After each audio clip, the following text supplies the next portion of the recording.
The following edition of Connecticut Valley Views is made possible by Windsor Federal Savings, with offices in Windsor, Bloomfield, Granby, and East Windsor. Neighbors helping neighbors since 1936. Join me, Susan Regan, host of Connecticut Valley Views, the most widely watched interview program on Connecticut Public Access TV. Proof to the people is the byline, insight without bias, generating a 360 perspective. Our mission is to focus on topical subjects with thought-provoking interviews regarding municipal leadership, current affairs, educational and political topics, as well as key destination points in New England. Hello, I'm Susan Regan, and I'm here today with my guest, Republican State Senator Kevin Witkos. It's a pleasure to have you here, Kevin. Thanks for having me, Sue. No problem. I do also want to mention and thank the Connecticut Historical Society for giving us this opportunity to have this interview. They've been very kind in allowing us to do so, and we very much appreciate it. Now, let me ask you, Senator, you are serving your third term in the 8th District, and previously you served 3 terms in the House. I have. I've enjoyed every moment of it, and I thank all the folks that have returned me to Hartford to speak on their behalf. Well, obviously you've been doing a good job, and that's why they wanted you back. Thanks. So, no doubt. All right, now you've retired from your career as a policeman. You were a sergeant in Canton, Connecticut, is that correct? I was. I spent 28 years in law enforcement. I started my first gig as a police officer, if you will, 4 days after my 20th birthday in the town of Farmington for a year, and then I went to Granby for 4 years part-time, and then I completed the last 23 as a full-time officer in the town of Canton, my hometown. What drove you to becoming a policeman? Was that something you always wanted to do as a kid? Well, I remember in high school and in my junior year we had to take these tests that kind of gave you an idea of where you wanted to be, what your skills, what what your interests were. And right. I don't remember what it said, and I went home, and my mother said to me, she says, well, what does it say you're going to do? And I said, I don't know, Mom. And she said, well, you like to drive. Why don't you become a policeman? And I said, oh, okay. I said, well, I don't know. But our secretary at the high school at the time, her husband was a state trooper. And she said, why don't you come with my husband for spend a day with him and see what it's like? And I said, all right, I'd love to do that. And because I had never, other than seeing one in my rearview mirror, sure. And I went and I enjoyed the day, and I said, well, maybe this is something that I want to do. So I kind of pursued the career and have enjoyed every moment of it ever since. Well, it's interesting because the experiences that one has as a youth and the people that, impact your life can be a long-lasting thing. I mean, obviously, that was a catalyst for you. It could have been just another day out, gee, that was interesting, but for some reason, something tweaked your interest and caught on with you. So if it wasn't for law enforcement, I wouldn't be where I am today. I wouldn't have met my wife. I wouldn't be living where I am. So I owe all of that to my past experiences in my career in law enforcement. Well, your service for the public and to the public, but now you've retired from that, and you've now opened a new place called Wilson's Pub. Right, it's a little venue in downtown So you're still serving the public, but... yeah, now I serve it across the wooden platform. But it's been wonderful. My wife and I have enjoyed every minute of it. Building it out was a chore, and we're still together after that. So, yeah, right. It's very taxing. It is, and especially on a husband-wife team trying to do something where you're together all the time and you're arguing about, I like this, how's it going to work? The money issue to start and open up a business in Connecticut is difficult. And we opened our doors June 20th, and we haven't looked back since. And it's been great. All we've gotten was wonderful comments. Oh, that's great. So it's American fare and families and... Appetizers to soups to steaks and seafoods. Great. Well, congratulations. Thank you very much. And certainly wish you a lot of success Thank going you. forward with that. But you are still serving the Connecticut because you are working for us down at the Capitol. And I'd like to talk with you a little bit about your Tell the Truth campaign. If you can give us a little bit of a run through on that, what that was about and why you initiated it. Sure. I think people get frustrated when they hear certain things, whether it's on the television, on the radio, or read things in the paper, and they're not getting the full story. And the most recent issue that really, for me, was the straw that broke the camel's back was I've always been a strong supporter of education and teachers. And having served on my local Board of Education in my hometown of Canton for 5 years, the last year as the vice chairman. Then getting elected to the House of Representatives, asking to serve on the Education Committee. I was given that, that luxury and that privilege to do that. And then during the budget time this past year, the teachers have, how they pay for their health care is divvied up into 3 different pots. 33% is paid for by the state, 25% is paid for, or 33% is paid for by the teacher themselves, and then the retiree, and then the rest is paid for by all the teachers that are currently working. The governor had proposed in his budget to eliminate the state's portion, so that meant that the teachers, the retirees, would have to pick up more of the cost of their plan. And in Connecticut, you can't retire until you've done 32 years of teaching. Really? Is that as right? a teacher. Really? Yeah, for your full That was plan. the parameters, 32 years. 32 years, which is That's a expensive. long- yes, and it is. you know, they're teaching my kids, your kids, our next generation of our leaders, and our business owners, our scientists, our entrepreneurs, and it's tough being in that classroom. And so the Democrats had, in their budget proposal, had put back in 25%. And so we were arguing the budget on the Senate floor, and the Republicans had put in a proposal, an amendment that says, no, we promise this, we have to hold true to our promises, we're going to restore it to the full 33%. Right. And so a couple days later, an email comes out from the CEA, the Connecticut Education Association, which is the union for the teachers, one of 2, and it said to their members, thank these legislators that voted for this to restore our portion to 25%, which is actually a reduction of 8%. Right. And they sent you to a link, and the link was to the state budget.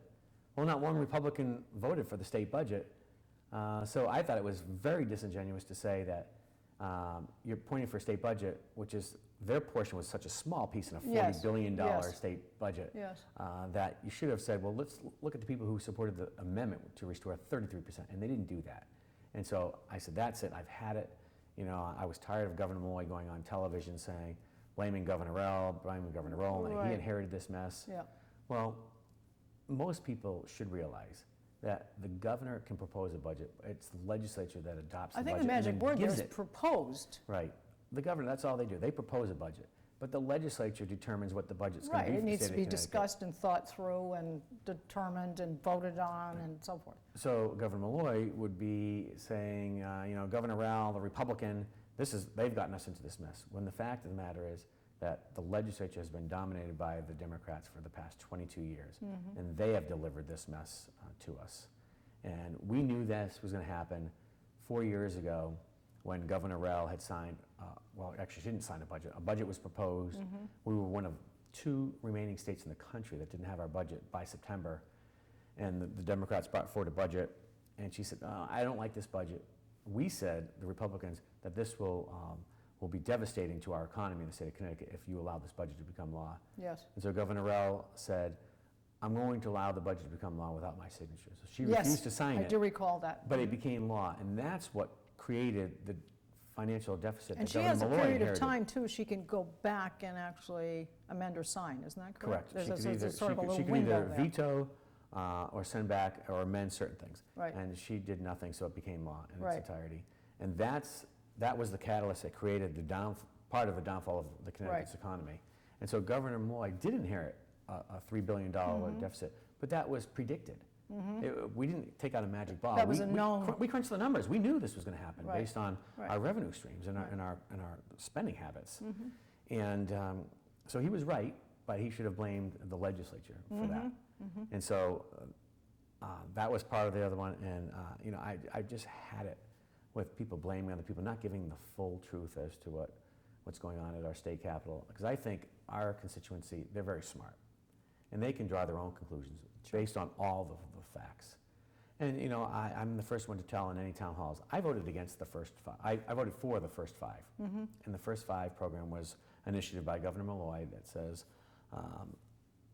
if a company relocates to the state of Connecticut and Yes. brings 200 jobs, Yes. then they're eligible to receive X amount of millions Right, of dollars from the state of investment money, Connecticut, investment money. And I said, well, I think They get that'll tax help us breaks out. and all kinds of things. I think that'll help out our economy. Well, I would never vote for anything like that again, because as you may be aware, it went to companies like Cigna, ESPN. Already established. Already established companies here in the state of Connecticut. And so we're footing the bills for private companies. And one of the other bills I was criticized about, which I was the only senator to vote against, and I'll call it the corporate bailout bill. Other people refer to it as the jobs bill. This bill allowed, it removed the oversight by the legislature, so now the governor has sole exclusive authority to give millions and millions of dollars of taxpayers' money to whatever company he or she chooses. And I thought that's just eroding our checks and balances in our state government. Sure. So I would never vote for that. I didn't, and I was It's the a only kind of one a that didn't. unilateral ability to manage the money, the funding. Sure, and we've seen it happen from, how do you pick out a deli in West Hartford Center to say they get state taxpayer dollars, up to Bridgewater Associates Right. to relocate from one shoreline community to another shoreline community, when the guy alone brings home $3 billion himself, personally, as his income for that year. I mean, he doesn't need the $115 million that the state gave of taxpayer money. So I thought that was out of control. Well, along that same line, in the Senate Republicans' website, basically you reference the fact that the administrations have truths and misleading information, which is what you're talking about. Because if you're literally taking things out of context when you do this. Right. You're giving people half the page, half the map, half of the information. People, and the voters are not stupid. People in Connecticut, when given the story, can determine what it is. But they can only go by what information is given to them to make their Exactly. final determination, and the old trite statement of garbage in, garbage out. As you thought, you are misled because you hear what's going to happen, they come through and propose it a certain way, but what you don't know is there were some other fine print that perhaps was going to come in later or was there or whatever. The fact is you vote on something and then find out that it comes out differently. Now, some of these areas was you did talk about retired teachers. There's a health care fund.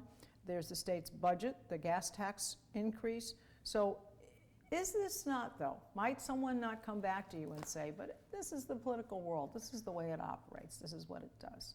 So you're trying to change it, but is this not the way it's always happened? Well, nobody likes to showcase the bad things, except during the political arena during campaign season. One side always Sure. throws the bad stuff Sure. out, and but people get tired of hearing disparaging remarks or negativity in campaigns.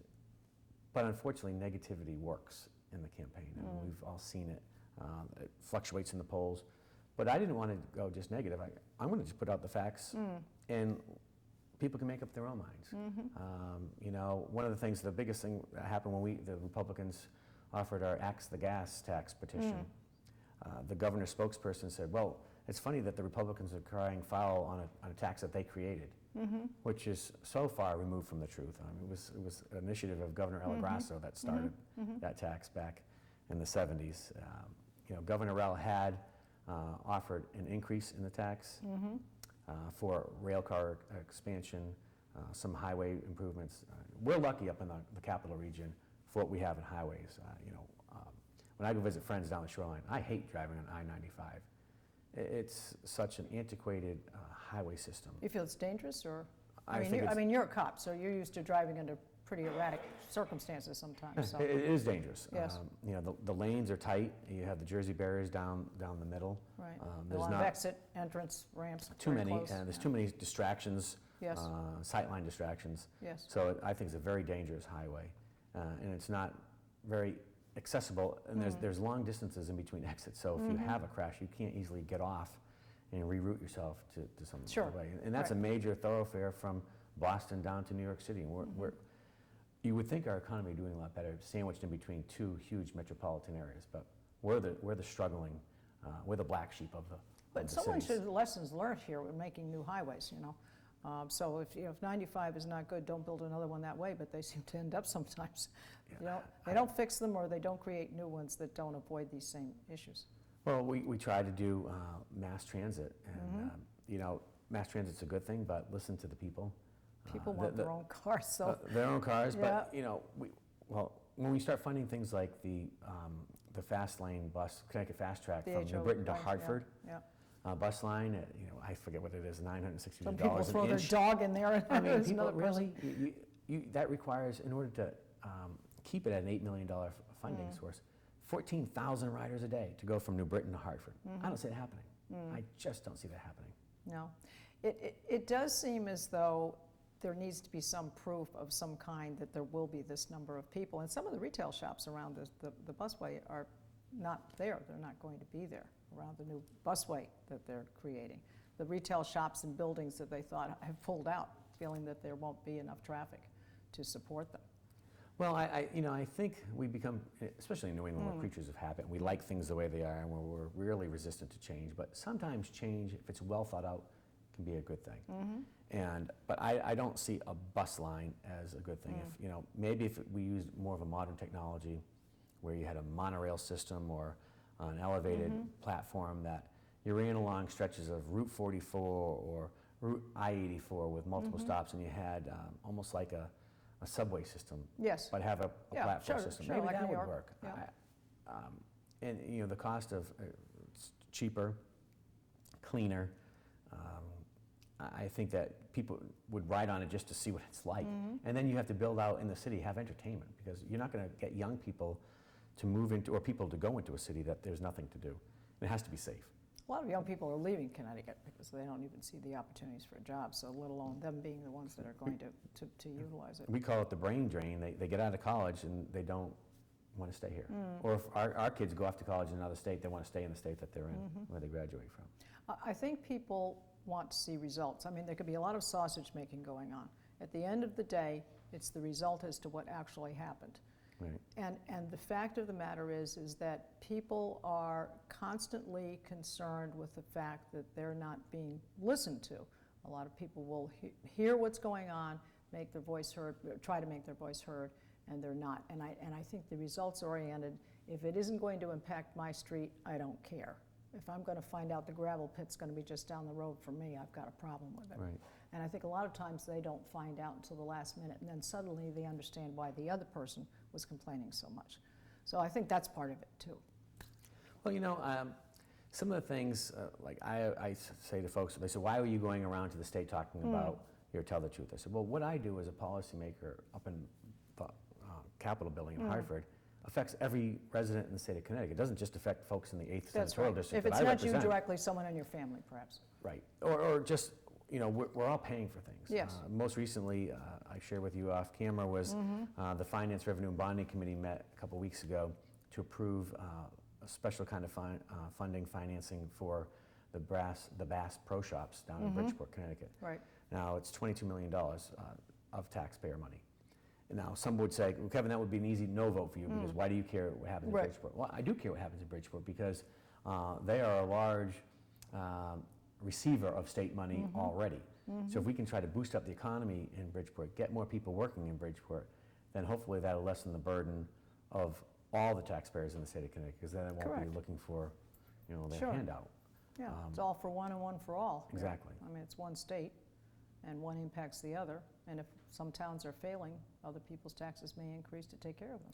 And those type of retail outlets, which we've seen from Cabela's in East Hartford, are a huge tourist attraction. And we hope to draw visitors from out of the state in the New England region to come to Bass Pro, spend their money, stay the weekend at our local hotels and eat in our local restaurants as well.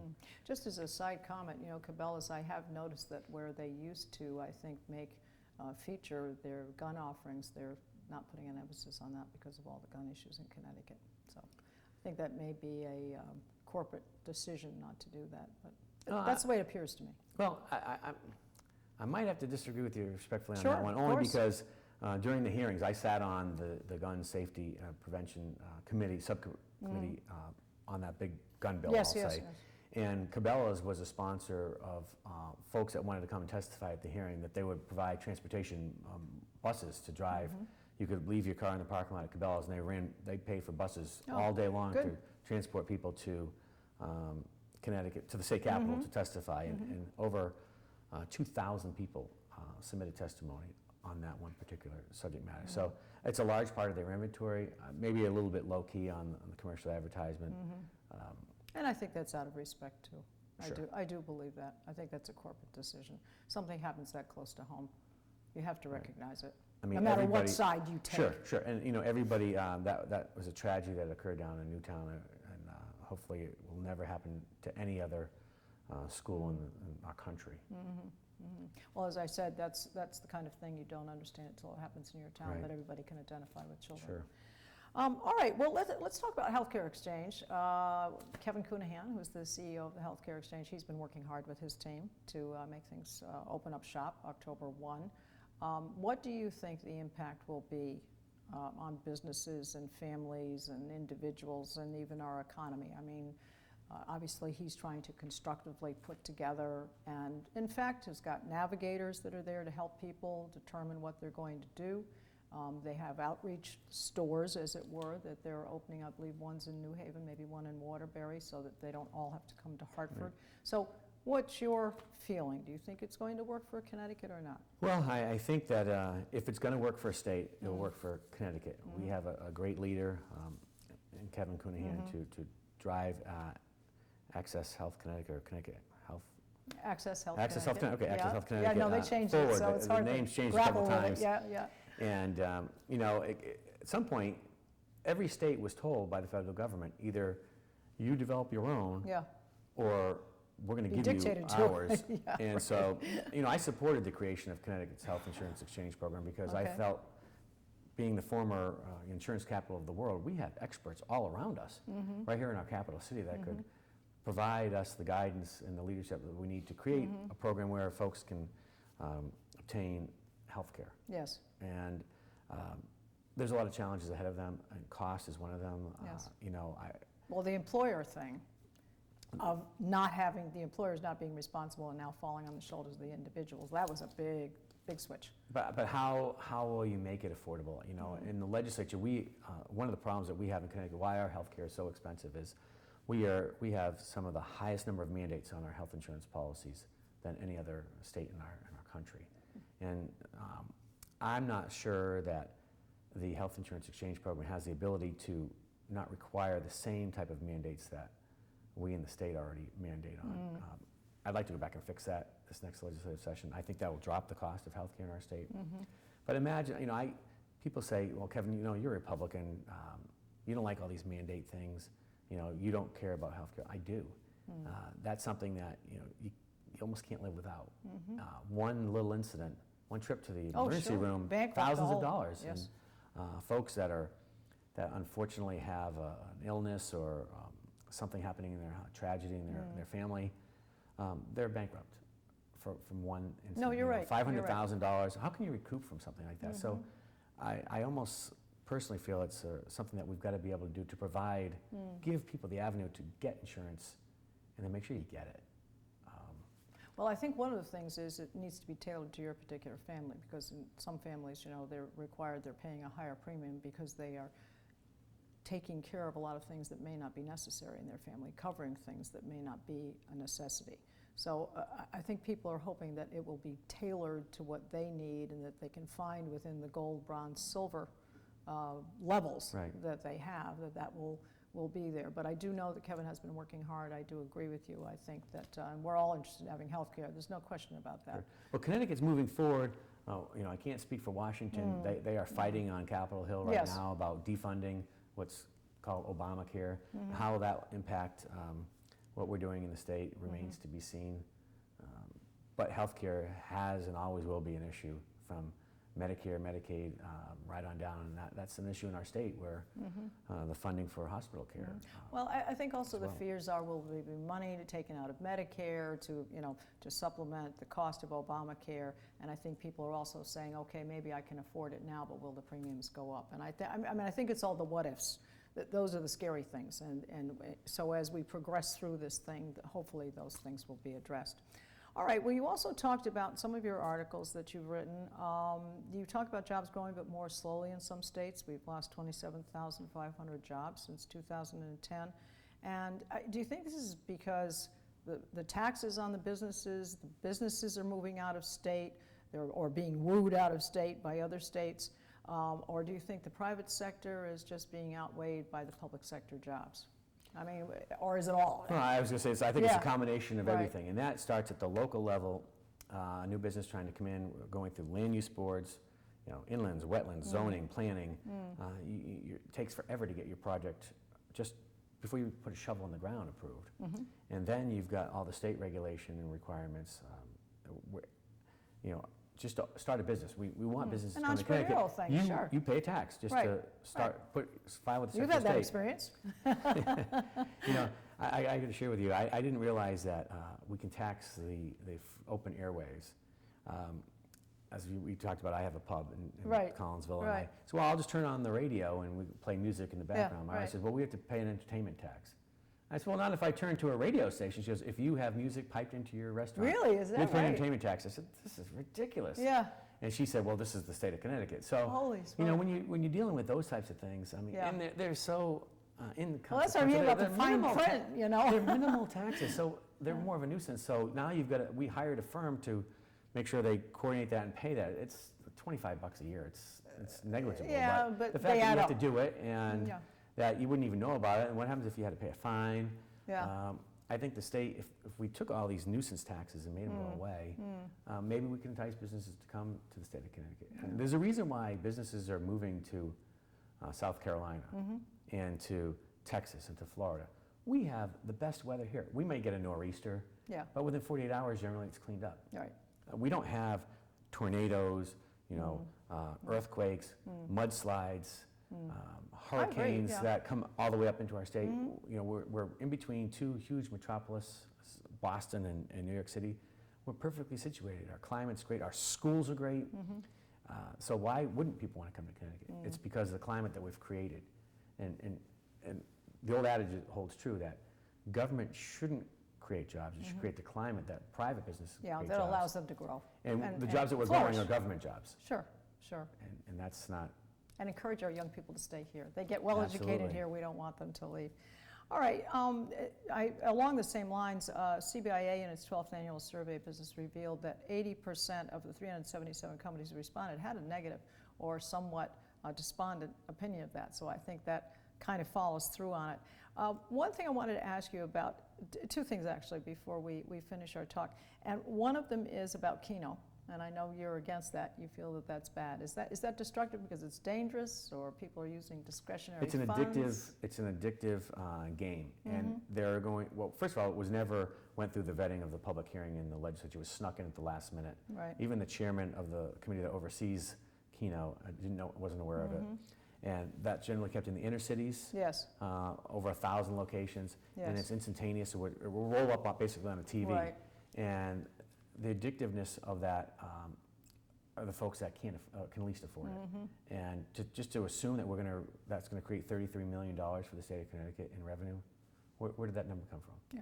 So the information was never given a public hearing and was never vetted out in the public to have good conversations about. So Yeah. I'm absolutely against it. Well, let's talk about a positive note. You're involved in an outreach program for your parties, and tell us a little bit about that. Well, one of the pleasantries that I have of being a leader in my caucus is I've been given the task of being the chairman for outreach for the Senate Republicans. So I've been able to crisscross the state looking for people that are interested in making a difference in state government. The ones that, so many people talk to me and they complain about what's going on with the government. I said, I'm in the choir singing that same song with you. So, what somebody said to me one time many years ago, 12 years ago, put your money where your mouth is. Run for office and make a difference. Change. Because that's the only way change can happen is at the ballot box. So you're the cheerleader for this program. I am. Well, Kevin, it's been a fast half hour, and it's been very enjoyable, and hopefully we've imparted some new news to the folks out there, and I do appreciate your Thank time. you. Thanks So, for having me. Thank you. I Anytime. appreciate having you here, and I do want to thank the Connecticut Historical Society for, again, showing us so much hospitality and having us here. And I encourage you to see us on Facebook and see all of our programs on our website at www.ctvalleyviews.com. This is Susan Regan. Thank you for joining me in bringing proof to the people. You can follow Senator Witkos at the website ctsenaterepublicans.com/Witkos or reach him at 860-240-0436 or by email at kevin.witkos@cga.ct.gov.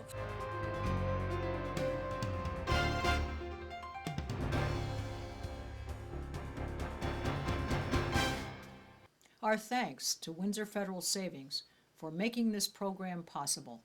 Neighbors helping neighbors since 1936.